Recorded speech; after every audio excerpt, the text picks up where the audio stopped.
Hi, I'm Ivor Swartz from South Africa. When I was 15 years old, I murdered my brother. He was the worst possible human being that I had encountered in my life up to that time. He would physically abuse myself and my younger brother. He would kick us out of the house with our mother. He would try to burn the house down at times. He was an angry man. And through it all, I had always questioned, where is God in all of this? Because my mother was a believer and she told us to trust God, but I could never experience the trust that she talks about in my house. I was on a search for identity and belonging because my dad died when I was 3 years old. And so all three of us as brothers, we ended up in prison and in gangs, in search of identity, in search of belonging, in search of who we are.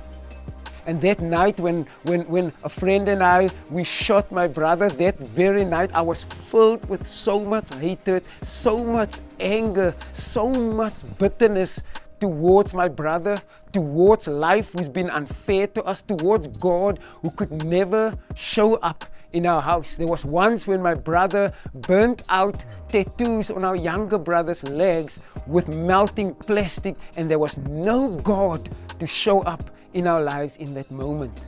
I was so angry as a teenager. And I spent 5 years in prison. And only after prison, when I came out, I experienced the love of God in the very church that my mom was attending. And sadly, she passed away a couple of months before my release.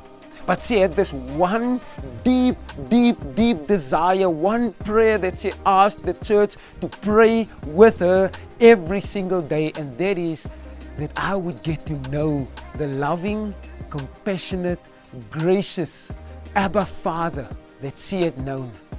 And when I came to faith in that little church, there was a prayer box that they took out with little sticky notes with names on them. And my name was in that prayer box. And my mom had asked the church before she died that they would pray for me every single day so that I can get to know Jesus. And the scripture that centers my life and story is Colossians 2 verse 14 and 15 that says, Jesus cancelled the record of all the wrongs that you have done. He cancelled that record by nailing it to the cross. And so I don't have to feel guilty about my life. I don't have to feel guilty about what I've done in my past, because Jesus had come to restore my life. And the beautiful testimony is that that life is available for every young person, no matter what you have done in your life. And I pray that you would come to know this loving, compassionate Jesus that my mother introduced me to, that she prayed that I would experience Him so that my belonging and my identity could be found in Him, and your belonging and your identity could be found in Him.